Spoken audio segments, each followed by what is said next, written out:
Doce querido. Come here.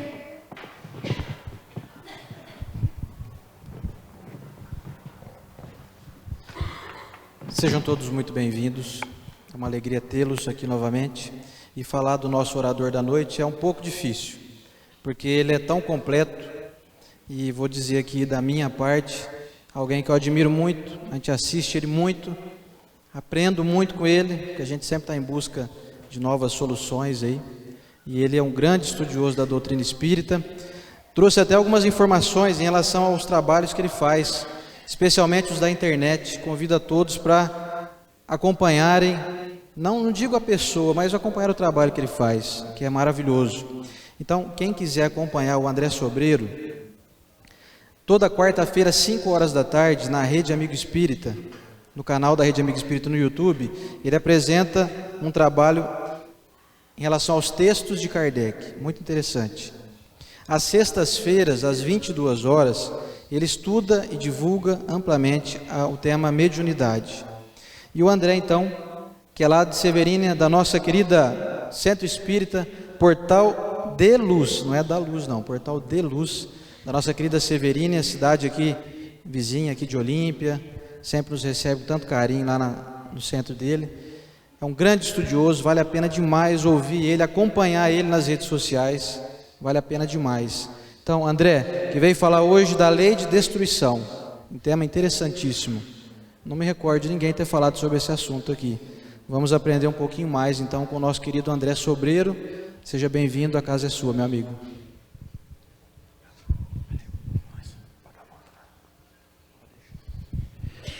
Gente, boa noite a todos. Que Deus nos abençoe e nos conserve sempre na sua paz.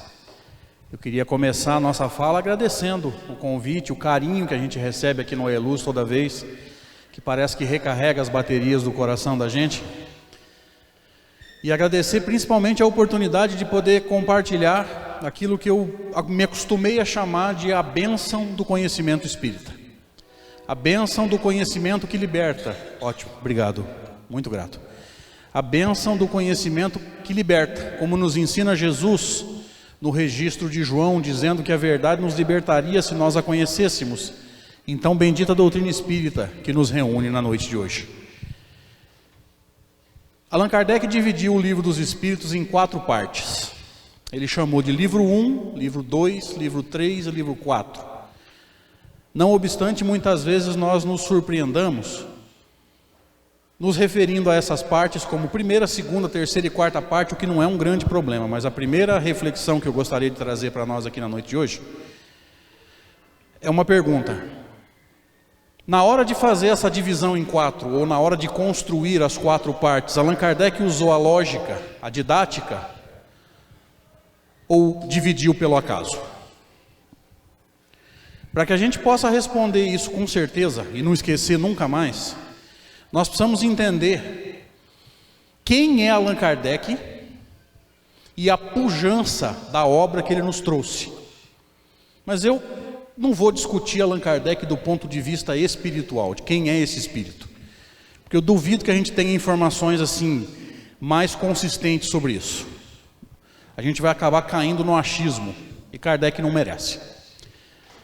Eu vou discutir resumidamente Allan Kardec do ponto de vista material, da sua última encarnação entre nós, entre 1804 e 1869, 65 anos, portanto, de vida física. Você e eu provavelmente sabemos que o senhor Hippolyte Léon Denis Rivail, antes de assumir a tarefa de codificar a doutrina espírita, era um grande... Trabalhava com o quê? Quem me ajuda? Um grande pedagogo, um professor.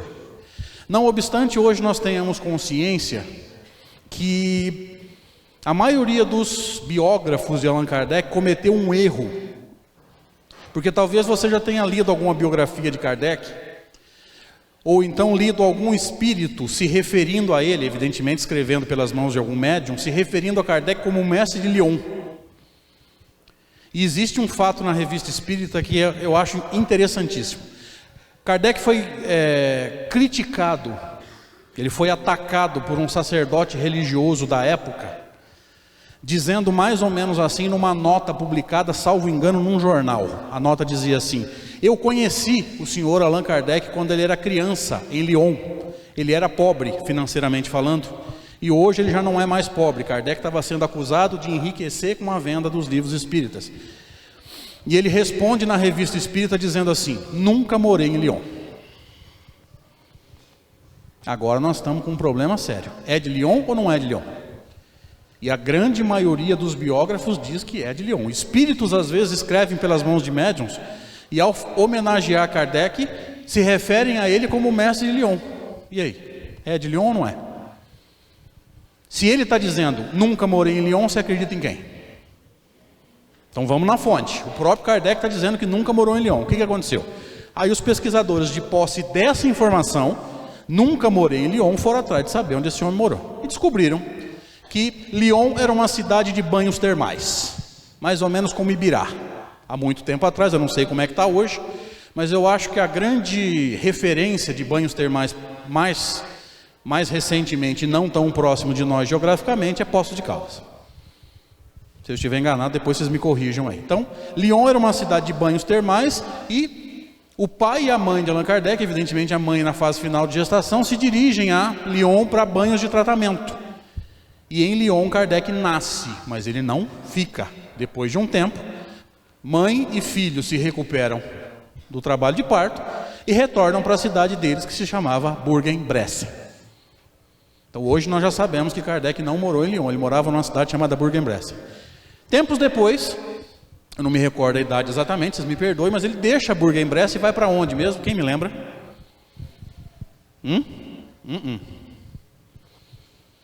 Yverdun, na Suíça, para o castelo de Verdun especificamente, para aprender pedagogia com quem mesmo? Quem me ajuda, quem lembra? Pestalozzi. Então vamos começar a juntar as informações. Quando nós nos referimos ao senhor Allan Kardec, nós nos referimos a um grande pedagogo, discípulo de quem? De outro grande pedagogo, eu diria até um dos maiores pedagogos da história desse planeta. Volta na pergunta inicial. Um pedagogo desse nível, discípulo de Pestalozzi, ao dividir o livro dos Espíritos em 4 partes, dividiria ao acaso ou usaria a lógica e a pedagogia? Agora a gente consegue responder com um pouco mais de segurança. Mas mesmo assim eu ainda vou mergulhar um pouquinho, dentro do que o tempo nos permite, na pujança do livro espírita. Hoje os pesquisadores, e nós temos grandes pesquisadores estudando a obra espírita do ponto de vista acadêmico, muito acima, por exemplo, da minha capacidade de estudo, que preciso trabalhar, preciso ganhar meu pão, estudo no tempo que me sobra. Então tem estudo na internet, tem viagens para fazer, tem família, tem trabalho profissional, o tempo que sobra eu vou estudar. Existem pesquisadores com nível de mestrado e doutorado pesquisando as obras de Kardec. E o que eles sugerem? Vamos ver se alguém aqui teve a sabedoria ou captou uma intuição de fazer isso. Eles sugerem que nós estudemos a obra do senhor Allan Kardec na ordem em que os livros foram escritos. Para quê?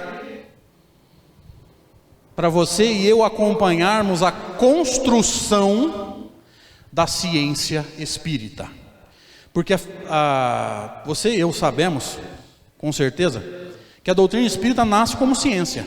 Kardec define a doutrina espírita no livro que é o Espiritismo como uma ciência de observação e uma filosofia de consequências morais. Então ela nasce com um método científico de análise dos fenômenos para poder dar a conotação séria ao fenômeno. Ela nasce como ciência, definida, só para lembrar, livro que é o Espiritismo, ciência de observação e filosofia de consequências morais. E a filosofia da ciência, que norteia a pesquisa científica, os valores que norteiam uma pesquisa, tem algumas regras. Talvez a principal regra da filosofia da ciência seja essa: toda ciência evolui, toda ciência progride, toda ciência amadurece. Vou dar um exemplo. Pega qualquer ciência que você pensou aí agora, a medicina, a física, a química, a matemática, enfim, qualquer um. Me ajuda agora. Essa ciência que você pensou há 20 anos atrás, sabia mais ou menos do que sabe hoje? Menos. E daqui a 20 anos vai saber mais ou menos? Por quê? Porque continua pesquisando, continua buscando Novas informações chegam e ciência é o que? Na essência, eu vou simplificar o máximo que eu puder. Ciência é busca metódica, ou seja, não é sair buscando à torta e à direita, é ter um método para buscar, um método para pesquisar, e utilização metódica daquilo que você encontrou na sua busca ou na sua procura. Bem resumidamente, isso é ciência, e Kardec usou isso. Ele vai dar a maior parte das leis da ciência espírita num livro que você conhece como a Revista Espírita de 1864, apesar que esse texto também foi publicado no Evangelho segundo o Espiritismo, na introdução número 2, você conhece como Controle Universal do Ensino dos Espíritos. Uma ideia para ser considerada doutrina espírita, ela tinha que ser dita por vários espíritos, através de vários médiuns, em mais de um grupo espírita, tudo ao mesmo tempo, para não ter risco de você psicografar uma mensagem aqui hoje, o outro psicografar daqui a um mês, ele está sugestionado porque ele leu a tua mensagem. Faz sentido? Me ajuda, os encarnados, faz sentido? Olha só, critério científico. Mas a doutrina nasce como ciência e toda a ciência evolui. Então, se você estudar os livros de Kardec, na ordem em que eles foram sendo escritos, você concorda que você acompanha a construção da doutrina? Os resultados que Kardec foi chegando, aonde ele interpretou errado, precisou voltar atrás. Quer um exemplo? Em 1861, no Livro dos Médiuns, ele diz assim: não existem possessos, vamos chamá-los de subjugados. Alguém lembra de ter lido isso? Não existe subjugação, ele vai chamar, não existe possessão, ele vai chamar o processo de subjugação. Em 63, na Revista Espírita, ele muda de ideia. Tem um texto lá chamado Um Caso de Possessão, onde ele vai dizer assim: dissemos a Lures que não existe possessão, mudamos de ideia. Por quê? Porque até 61, ele nunca tinha visto um caso de possessão. Em 63 ele viu. Então ele corrige a informação. Ciência é isso. Me ajuda agora. Um livro científico é um livro com a verdade absoluta ou um livro registrando o que o cientista sabe até naquele dia? Fala, os encarnados de preferência. O que ele sabe até aquele momento, gente, é registro momentâneo. E aí você vai entender com isso algumas informações que eu vou dar aqui. Quer ver outro erro que nós cometemos? Deixa eu perguntar, né? De repente alguém acertou. Alguém aqui leu os livros espíritas na ordem que Kardec publicou? Levante a mão, por favor. Olha um erro que nós cometemos. Alguém aqui abre o Evangelho segundo o Espiritismo ao acaso? Levante a mão, por favor. Levanta abaixo porque tem câmera filmando. Senão você vai pagar mico para o mundo todo. E provavelmente isso aqui vai para a rede Amigo Espírita, você está ferrado. Alguém aqui abre o Evangelho ao acaso? Levante a mão, por favor. Disfarça. Olha que interessante. Você concorda comigo se eu disser que abrindo ao acaso você perde a sequência? Você perde a construção de conhecimento? Kardec era mestre nisso, gente. Eu não conheço ninguém com a habilidade que Kardec tinha de construir conhecimento, organizando de forma perfeita, de forma metódica, os capítulos de um livro. Mas vamos relembrar aqui da forma mais superficial que a gente puder por causa do tempo. Qual que é o primeiro livro de Kardec? Quem me ajuda? De preferência, Os Encarnados. Qual que é o primeiro livro? Livro dos Espíritos. Em que ano foi publicado? A primeira edição foi publicada em que ano? 57, muito bom, 1857. Me ajuda agora. O Livro dos Espíritos, publicado em 18 de abril de 1857, é o mesmo livro que você e eu temos em casa? Sim ou não? Não. O Livro dos Espíritos, publicado em 18 de abril de 1857, tinha 501 itens, 501 perguntas. E muitas informações que estão aqui estão bastante diferentes no livro que eu e você temos em casa, com 1018 ou 1019 perguntas. Depois eu vou colocar no tempo. Por que as informações são diferentes? Porque toda a ciência evolui, toda a ciência amadurece. Então o que Kardec sabia até aqui, ele registra. Tempos depois, ele reescreve o livro. Ele tinha mais informações?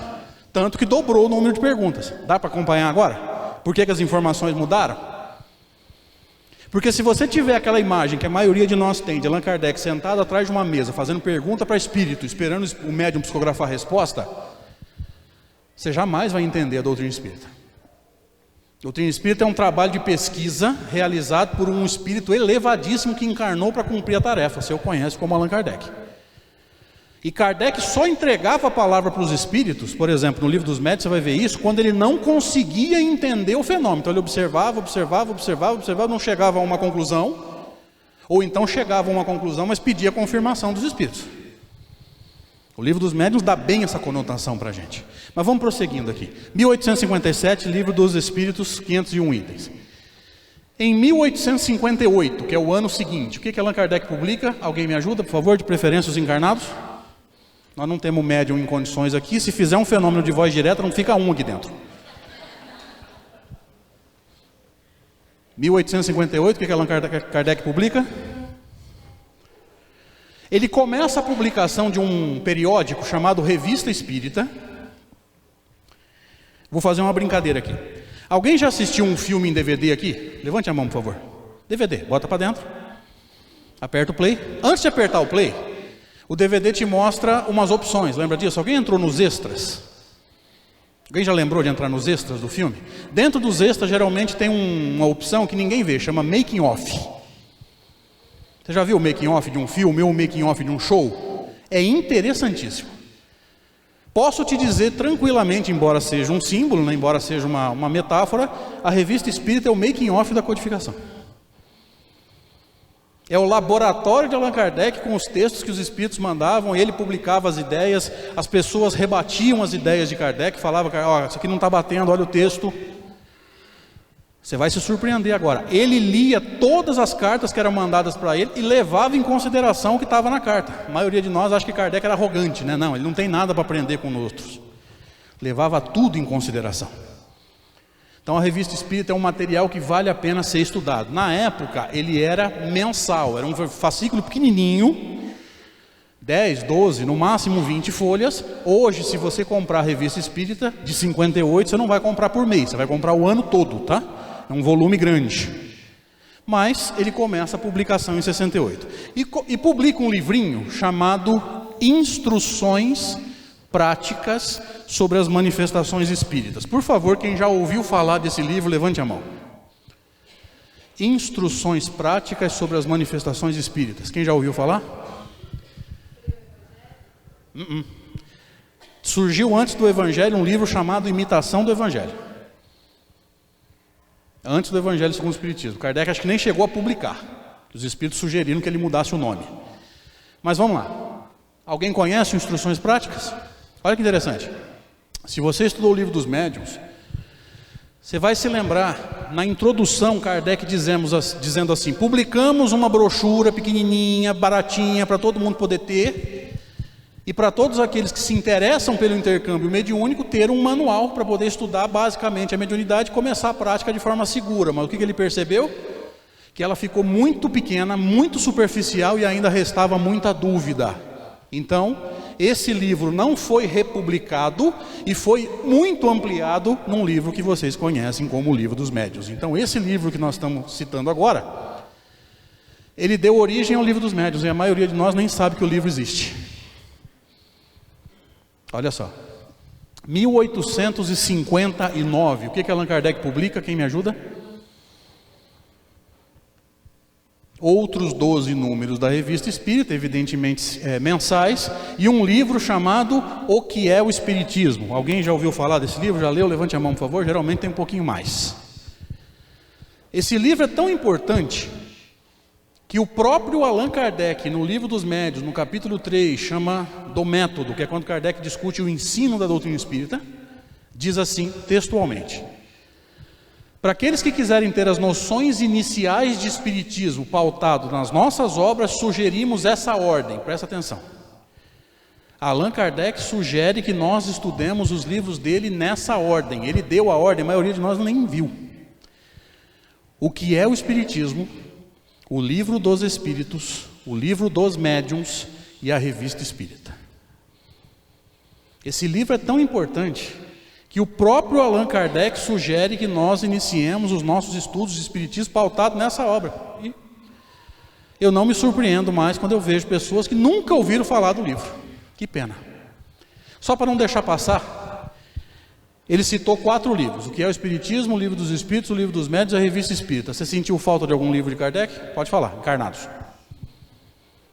O livro mais lido de Kardec, creio eu. Fala.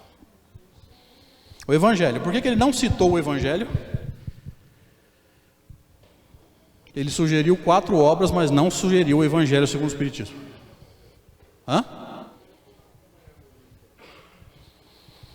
Qual era o objetivo das 4 obras? Quem prestou atenção? Para aqueles que quiserem ter noções iniciais de Espiritismo pautado nas nossas obras. Pergunta: o objetivo de o Evangelho segundo o Espiritismo é ensinar doutrina espírita? Introdução número 1. O que Kardec disse? O objetivo de o Evangelho segundo o Espiritismo é exclusivamente moral. Você não aprende doutrina nele. Está lá, textualmente. Podemos dividir as matérias contidas nos Evangelhos em 5 partes. Aí ele cita as 4 primeiras e fala: o ensino moral. Se as 4 primeiras são motivos de discussão, de briga, de polêmica, a 5ª é inatacável. E ele encerra o primeiro parágrafo dizendo assim: este, que é o ensino moral, será o objetivo exclusivo dessa obra. O objetivo do Evangelho é aprender moralidade. O objetivo do Evangelho não é ensinar doutrina espírita. Entenderam agora porque ele não citou? Fez sentido? Faz ou não? De preferência os encarnados, aqueles que estiverem no corpo. Se estiver fora do corpo trabalhando, não quero atrapalhar o fenômeno. Porque eu não sei se aqui em Rio Preto é assim, mas lá em Severino o povo dorme na palestra e fala que está desdobrado. E a boca babando assim. Tá bom, vou fazer o quê, né? Tá desdobrado, tá desdobrado. Quem sou eu para desmentir fenômeno, né? Continuando, 1860, o que ele publica, quem me lembra? 12 números da revista. Rapaz, é gostoso escrever em lousa grande, né? Geralmente você tem que apertar tanto isso aqui, moço. Presta atenção agora. A versão definitiva de O Livro dos Espíritos saiu no começo de 1860, não me engano, eu não me lembro se é fevereiro ou março. Então vamos deixar por fevereiro. De abril de 57 para fevereiro de 60, quanto tempo dá? Quem é bom de matemática? Quase 3 anos. Faltou 2 meses para completar 3 anos. Me ajuda agora. Qual que era a lei da filosofia da ciência que nós citamos? Toda ciência evolui, amadurece, progride. Em quase 3 anos, uma ciência evolui? Novos textos chegam? Ele muda de ideia? O cientista? Olha só. Agora vocês estão entendendo por que o livro dobrou de tamanho e por que as informações mudaram. Porque a ciência espírita evoluiu. Quantos textos foram publicados? Ele diz assim no Controle Universal do Ensino dos Espíritos: recebemos textos de mais de 1000 centros espíritas sérios. Mais de 1000 centros espíritas significa quantos textos para estudar? Dezenas, centenas ou milhares? Fala, encarnados no corpo. Milhares de textos para estudar um por um. Quem teria essa paciência? Levante a mão, por favor. Alguém encara? Pois é. 1861, o que ele publica? Quem lembra? 61.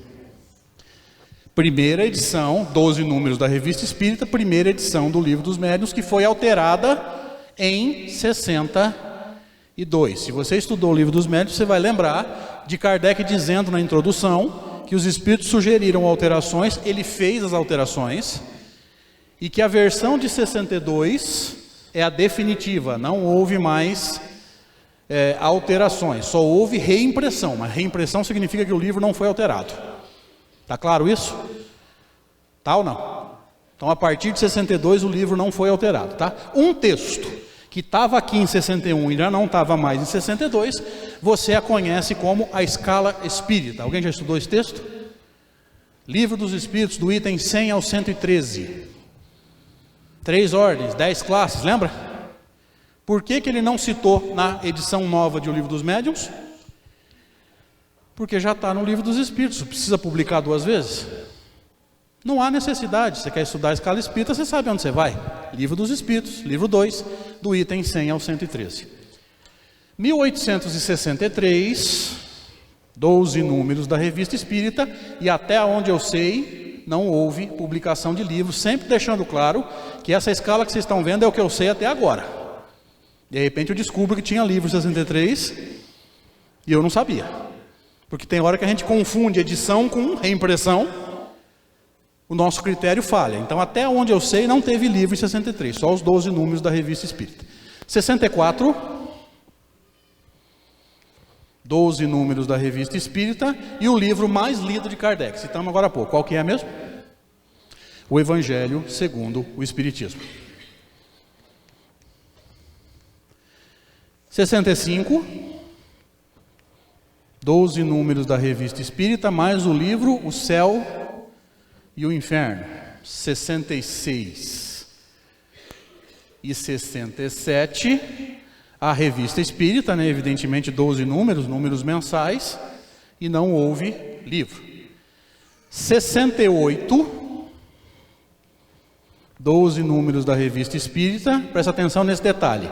As 3 primeiras edições do livro A Gênese. Se você está acompanhando a possível, e eu diria, aqui vai a opinião pessoal, tá, gente? Isso não é comprovado ainda, mas é meu posicionamento.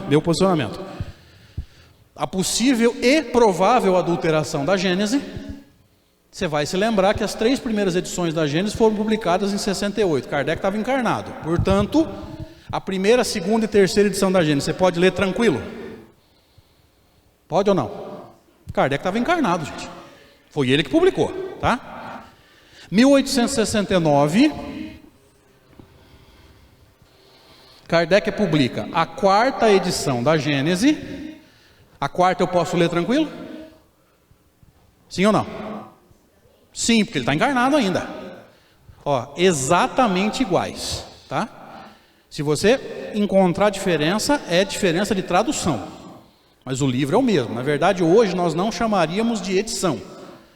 Nós chamaríamos de reimpressão, porque o livro foi reimpresso sem alteração. E 4 números da Revista Espírita. Quem me ajuda agora? Por que só 4? Desencarnou. 31 de abril de 1869, mas a Revista Espírita de abril estava pronta. Então ele desencarna em 31 de abril, mas em 31 de março, mas em 1º de abril, o número foi distribuído normalmente para os assinantes. Então, nessa ordem, nós sugerimos que façamos o nosso estudo da doutrina espírita. E nós temos no nosso movimento um grande pesquisador. Para mim é o cara que mais entende de Kardec encarnado nesse planeta. Alguns aqui já ouviram falar. Você conhece ele como Cosme Massi. Alguém conhece o Cosme? Já acompanhou o trabalho, pelo menos? Cosme é, sem medo de errar, o cara que mais entende Kardec encarnado nesse planeta aqui. Mestre e doutor em filosofia da ciência e lógica. Reitor da universidade pública. 30 anos estudando isso aqui. Ele me contou em off. 6 anos estudando uma pergunta de O Livro dos Espíritos. Quem teria essa paciência? 11 anos estudando o índice do Livro dos Médiuns. Alguém aqui leu o índice? Levanta a mão. Só lê. Lembra do índice? Introdução, página tal. Capítulo 1, página tal. Lembra do índice? Qual que é a importância do índice, gente? Eu aprendi com ele. O que você enxerga no índice que você não enxerga no livro todo?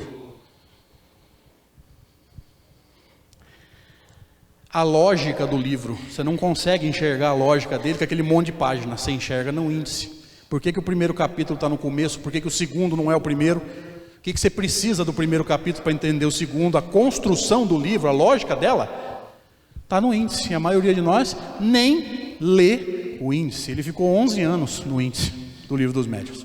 Então, ele sugere que nós nos debrucemos nessa ordem. Para quê? Para acompanhar a construção da ciência espírita. Ele fez isso com os critérios científicos, lembra? Mestre, doutor, lógica, filosofia da ciência. Adivinha quantos erros ele encontrou na obra de Kardec? Fala.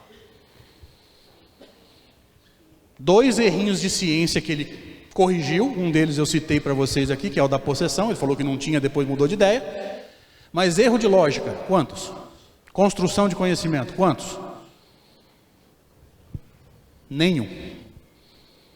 A lógica desse homem é humanamente perfeita. Só não se esquece de um detalhe. Quando é que isso foi publicado mesmo?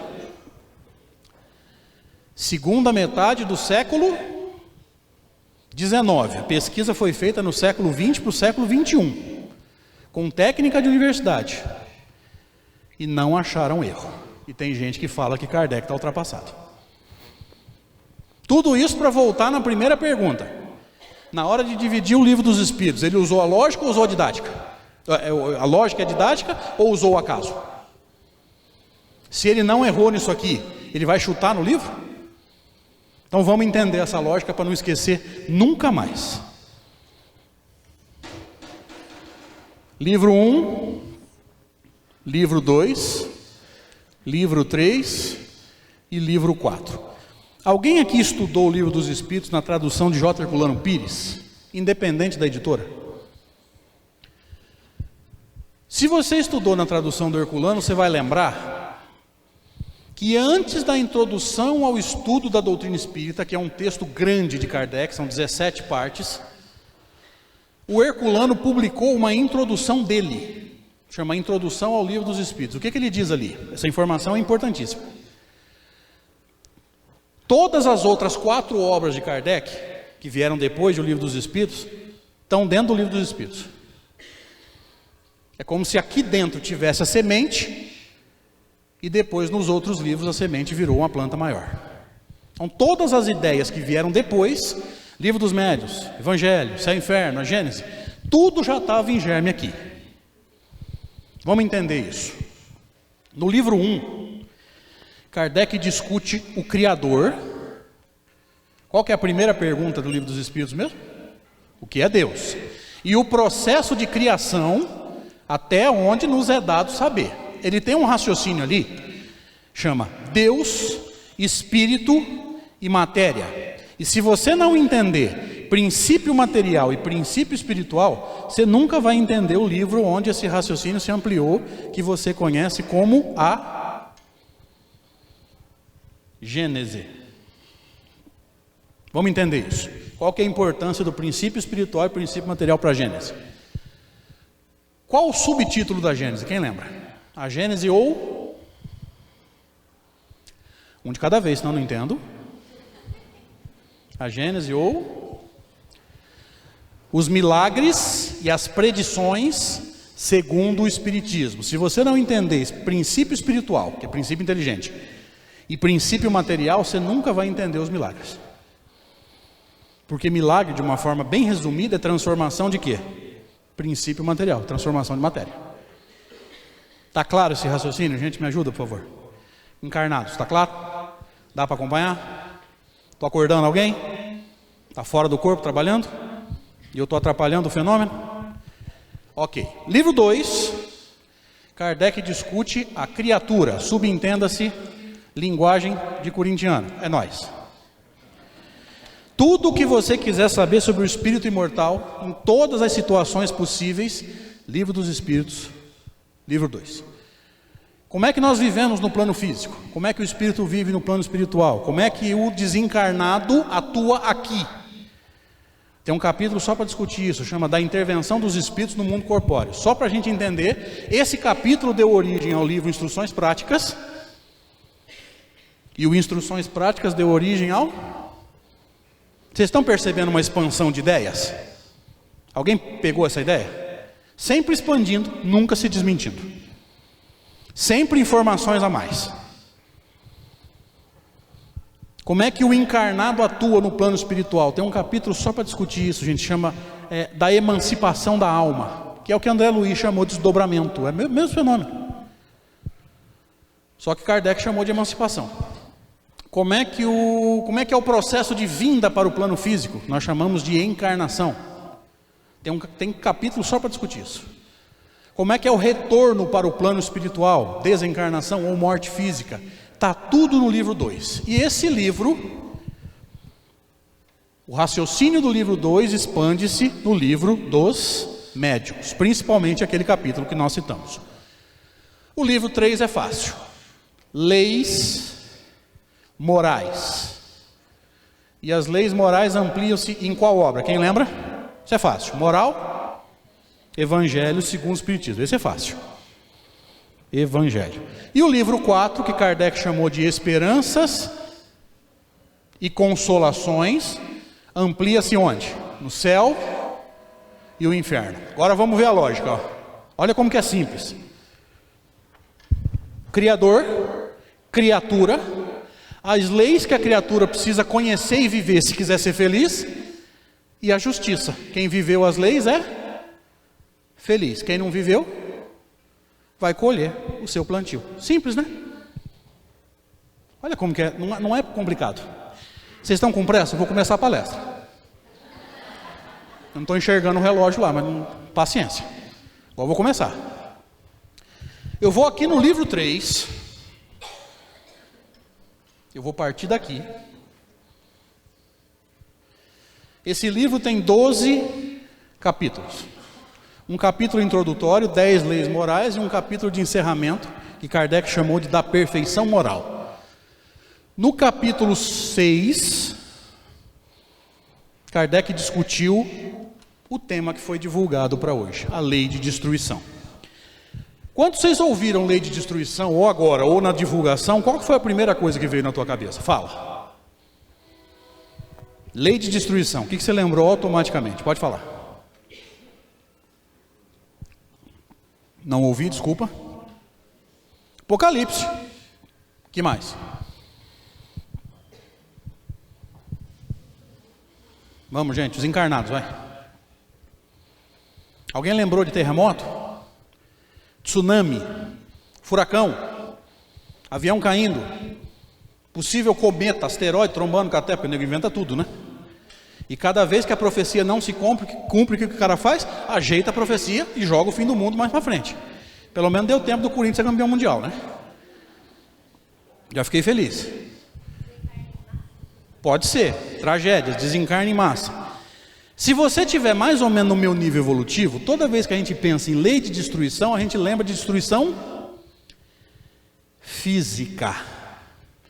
Mas, desculpa te decepcionar, não é disso que eu vim falar hoje. Destruição física é tranquilo. E em termos morais, não tem nada sendo destruído ou desconstruído? Essa é a que nos importa.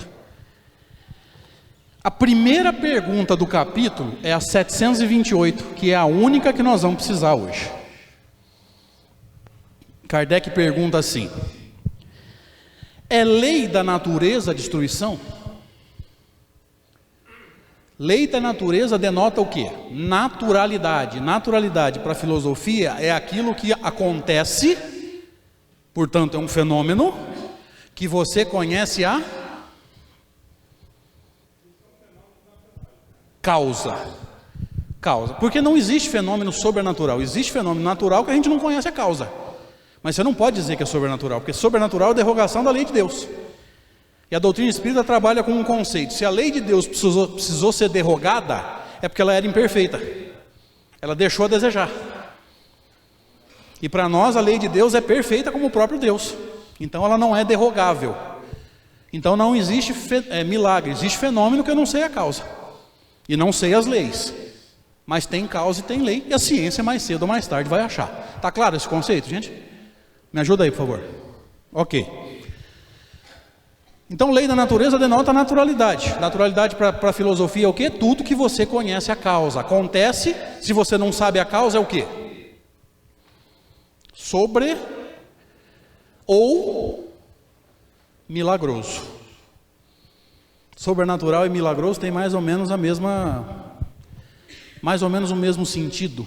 Olha só que interessante. Então veja, Jesus nunca fez milagres, ele fez fenômenos que a gente não conhecia Sim, a gente não conhecia a causa. Hoje a gente sabe a causa ao pé da letra? Não, mas a doutrina ensina que Jesus é um espírito puro, então ele tem potenciais que nós não temos ainda. Vamos ter, bem na frente. E ensina a ação dos fluidos, capítulo 14 do livro A Gênese. Então vale a pena mergulhar nesses textos. Então a pergunta do Kardec nos remete a quê? É natural a destruição? E os espíritos respondem: necessário é que tudo se destrua para renascer e se regenerar. Porque o que chamais destruição não passa de uma transformação que tem por fim e fim, nesse sentido, quer dizer, objetivo, a renovação e a melhoria dos seres vivos. Eu vou pegar 2 trechos da resposta para a gente comentar rápido, porque só essa resposta ela dá uma palestra. O primeiro trecho é: o que chamais destruição não passa de uma, quem prestou atenção? Transformação. Lembra que eu brinquei com vocês há alguns instantes assim? Se você tiver mais ou menos no mesmo nível evolutivo do que eu, falou de destruição, a gente lembra do quê? Destruição física. Por quê? Porque espírito imperfeito só vê a catástrofe, a destruição.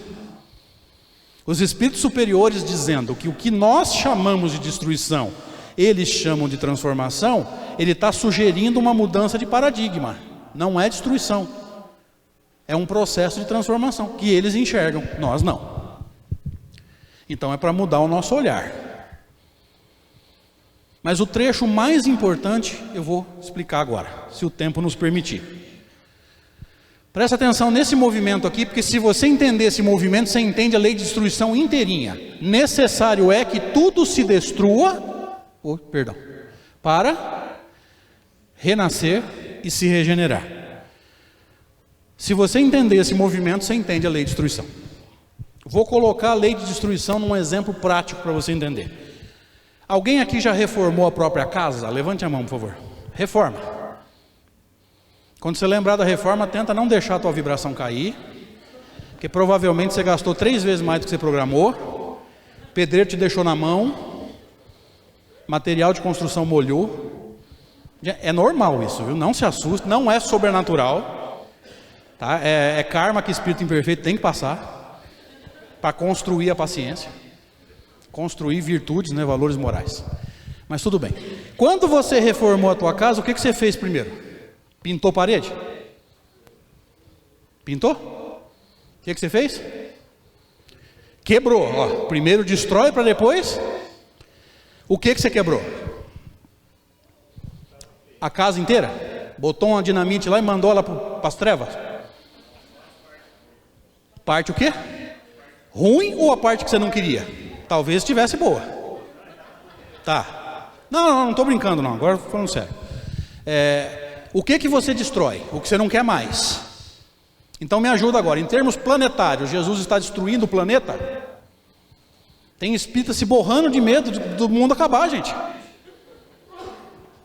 A gente não aprendeu a pensar como espírita. Todo mundo sabe que não vai acabar. Mas se acabar, falta planeta para você reencarnar?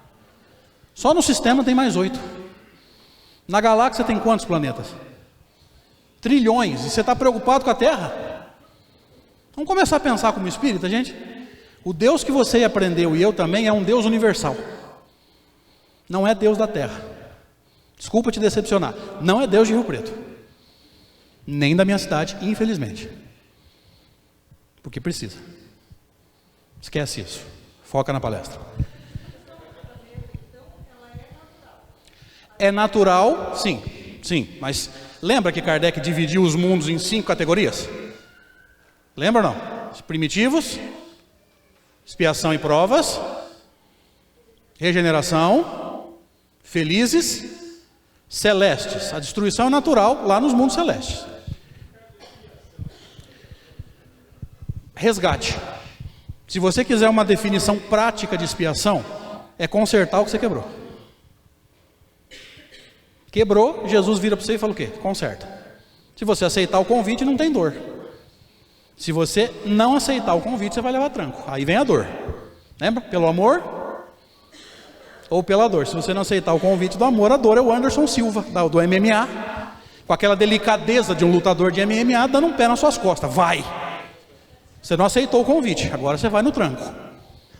Tá claro? Mas se quiser ver a definição técnica, livro Céu e Inferno, capítulo 7, Código Penal da Vida Futura. Eu só não lembro o número do artigo. Me perdoe por não lembrar aí, mas está no Código Penal, tenho certeza. Então vamos lá. Primeiro você destrói ou desconstrói para depois. Isso está acontecendo no planeta? Como é que nós espíritas costumamos chamar esse movimento? Transição. Nós adotamos o termo transição planetária, embora Kardec tenha usado muito pouco esse termo. Kardec usou o termo de Santo Agostinho no Evangelho, transformação, mas tudo bem. Então vamos lá, bem resumido, por causa do relógio está de sacanagem comigo. Vocês puseram pilha nova só porque eu vinha, né? Você pode me dizer que o planeta não está mudando? Alguém teria coragem de dizer que o planeta está parado? Vamos puxar pela memória superficialmente. Alguém te avisou que Saddam Hussein morreu? Ficaram sabendo? Osama Bin Laden morreu? Alguém te avisou? Vou sintetizar a ideia. De 30 anos para cá, quantos ditadores perderam o poder? A ditadura está sendo desconstruída. Quantos impérios existiam que mandavam no planeta? Hoje, por exemplo, uma multinacional, que hoje, se o governo não der financiamento, quebra. Tem ou não? Alguém te avisou que o muro de Berlim caiu? Aliás, se eu não estiver enganado nas contas, está fazendo 30 anos. 89, se eu não estiver enganado. 89, 90, por ali. O que está sendo desconstruído? O planeta? Ou aquilo que não serve para o mundo de regeneração? Olha só. Porque se você destruir o planeta, você vai desperdiçar, não vai? Tem coisa boa na Terra? Tem gente boa na Terra? Espírito puro não desperdiça. Quem desperdiça somos nós que não sabemos usar recurso. Então o que está sendo desconstruído na Terra? O que não serve para o mundo novo. Inclusive em nós, que é a parte mais importante. Eu vou sair da parte planetária e vou para a nossa vida agora, que é o que importa. Tudo que você e eu fazemos na vida, a gente faz por quê? O que nos move? Eu vou sintetizar, tá? Tudo que você e eu fazemos na vida está pautado nas nossas crenças, nos nossos valores morais e nos nossos objetivos de vida. É mais ou menos isso? Você pode discordar de alguma coisa aí, tirar, mas no geral é isso. Estou generalizando, tá? Porque não dá tempo de ser tão específico. Desde quando você se tornou espírita, quantas crenças você desconstruiu? Vou ser bem prático agora. Agora é na nossa vida. Porque não tem objetivo nenhum a gente vir aqui para falar de destruição física, expiação, se não for para a gente ter algum fator para mudar a nossa vida, a nossa existência. Quantas crenças você tinha e não tem mais? Por que você não tem mais? Por que você desconstruiu? Porque você começou a estudar a doutrina espírita e viu que estava errado. Teu nível de consciência alterou. Alterou, o que você faz? Tem coisa que você vai continuar acreditando, tem coisa que você vai descartar. É isso. Me ajuda, encarnados? Ok. Posso dar exemplo? Alguém aqui, quando se tornou espírita, quando teve os primeiros contatos com a doutrina espírita, acreditava que você tinha que ser bonzinho, para quando morrer você ir pro? E se não fosse bonzinho, você ia pro? Ok, você acredita nisso ainda? Pensa bem, porque eu tenho a nítida impressão que nós desconstruímos a crença no inferno. No céu, no fundo, nós temos esperança ainda. Eu quero morrer para ir para o céu, para fazer o quê? Nada. Eu quero aposentar. Ou seja, tem gente passando fome aqui, tem gente doente aqui, e o que nós acreditávamos? Que a gente ia tocar harpa e cantar hosanas de louvor a Deus. Vai ser inútil assim nas trevas. Gente, olha a erraticidade que você e eu trouxemos nas nossas crenças. E acredito que nós estejamos reconstruindo a erraticidade, ou a crença na erraticidade, de que forma? Evolução e trabalho. É por isso que centro espírita enche devagar. Porque a pessoa chega aqui achando que vai para o céu. O que você fala para ela? Quanto mais você evolui, você trabalha. Negócio. Não fica um, velho. Quanto mais você evolui, mais você trabalha. Mas não fica um. É mais fácil você ir para algum lugar, com todo respeito, que diga o quê? Chegou aqui, está salvo. Pronto, falei. Não era para falar, mas não aguentei. É treva. A gente vai deixando o obsessor falar, né? Se eu perguntasse para você antes de nós sermos espíritas, encontrasse você pelas ruas de Rio Preto e perguntasse assim: descreve Deus para mim, 90% de nós falaria o quê? Velhinho, fala. Barbudo, qual o comprimento da barba? Ó, nem barbeiro ele tinha. Qual a cor do cabelo? Comprimento? Gente, eu acho que quem inventou esse Deus reencarnou junto com o Hermeto Pascoal, cara. Não tem outra explicação, assim. O cara é fã de Hermeto Pascoal, cara. Como é que era a personalidade desse Deus? Bonzinho só se for na tua crença, filho. E para a maioria de nós ele chegava a ser vingativo. Sabe por que ele era vingativo? Porque nós criamos um Deus do jeito que a nossa imagem, da nossa mente consegue construir. Então, como a maioria de... Agora eu vou cutucar a ferida. Como a maioria de nós aqui não tem coragem, mas morre de vontade de se vingar, falei bobagem? O que nós criamos na nossa mente? Um Deus vingativo. Exatamente, dentro da crença, crença. Por isso que a gente vai desconstruindo crença e reconstruindo, conforme vai estudando a doutrina espírita. Faz sentido? Olha só, creio eu que nós estejamos desconstruindo esse Deus antropomórfico para construir o Deus inteligência suprema, o Deus de amor, o Deus universal. Por causa do tempo eu vou pular um pedacinho, gente, vocês me perdoem, por favor. Quantos objetivos de vida você tinha e desconstruiu quando começou a entender a doutrina espírita? Provavelmente você entendeu que esse objetivo visava exclusivamente a matéria. E tudo que é exclusivamente da matéria não acrescenta nada ao espírito. O que você faz? E vou extrapolar o conceito. Antes de ser espírita, alguma vez você virou para você mesmo e falou assim: mas eu gostava tanto de tal coisa, perdeu a graça. Quantas vezes? Olha a lei de destruição na nossa vida, a gente não percebeu. Todo mundo aqui, consciente ou inconscientemente, já deixou de gostar de alguma coisa. É a lei de destruição, perdeu a graça. E a maturidade faz isso com a gente. Quanta coisa. Quanto tempo você gastou e quanto dinheiro você gastou no teu carro? Principalmente para os espíritos encarnados no sexo masculino. Quanto dinheiro você gastou com som de carro? Retrovisor cromado. Olha só. Roda. E tem que ser de liga leve. Eu não sei nem o que é isso. Estou chutando aqui. Vou aprofundar um pouquinho, caminhando para o final. Se você desconstruiu crenças, valores e objetivos, você concorda comigo que você pode ter desconstruído algum valor, crença, objetivo, que te guiou durante mais de uma encarnação? Fixação mental, como é que é? Monodeísmo ou monoideísmo. Você concorda comigo que espíritos imperfeitos como nós podemos desconstruir demais, além do limite, exagerar? Podemos ou não? Se você exagerou ou desconstruiu além do limite, como é que você pode estar se sentindo hoje em alguns momentos? Alguém aqui além de mim, de vez em quando, se sente completamente perdido na vida? Levante a mão, por favor. Eu não escondo, eu levanto a minha. Não tem problema nenhum com isso, sou tão imperfeito quanto vocês. Olha só, com todo o conhecimento que nós temos, a gente se sente perdido ainda? Por quê? Porque nós estamos sem objetivos. Como diz a música, vivendo por viver. Zeca Pagodinho, deixa a vida me levar.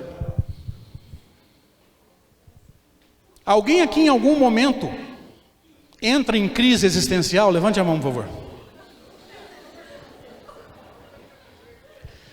Jesus amado, com todo o conhecimento que nós temos, com todo o bem que a gente faz, a gente ainda entra em crise? Sim, por quê? Porque a gente está olhando para dentro para desconstruir e está encontrando o quê? Linguagem de Jesus.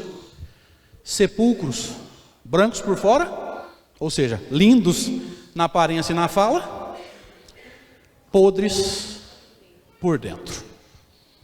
Serviu para alguém além de mim? Olha só, gente. Então, se você tem esses momentos de queda e de... Pois não. Depressão, ansiedade, ansiolítico, cada vez mais ansiolítico, cada vez mais antidepressivo, cada vez mais droga, cada vez mais bebida, rota de fuga. Só que nós espíritas temos ferramentas nas mãos para não cair nisso. Toda vez que você se sentir perdido, ou toda vez que você se sentir em crise, volta para a essência da doutrina espírita. Qual que é a essência? Você é imortal, Deus te ama. E a imortalidade do espírito e o amor de Deus são os maiores remédios para um problema que ninguém tem aqui, é coisa de severiniense, chama ansiedade. Pois não, senhora? Não, rota de fuga é aquilo que a gente tenta fugir para não cair. Tá, acho que eu emendei as falas, né? Não, obrigado por corrigir. A gente fala às vezes no impulso e não percebe. A imortalidade do espírito, gente, ela tem que ser o fator maior de consolação para nós espíritas. Tudo que nos atinge na encarnação, se você enxerga do ponto de vista da matéria, vira um monstro. Se você enxerga do ponto de vista espiritual, é bobagem. E a gente vai chegar no plano espiritual e pensar assim: eu me descabelei por causa disso só. Agora hoje está acabando com a nossa paz. Por quê? Porque a gente é materialista disfarçado de espiritualista. A gente enxerga a vida do ponto de vista da matéria. Pois não?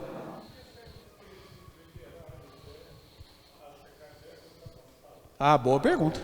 Porque quanto mais eu estudo Kardec, mais eu vejo uma ciência tão profunda e tão bem construída, que eu tenho a impressão que daqui uns 500 anos alguém vai olhar e falar assim: meu Deus, como que no século XIX alguém fez isso?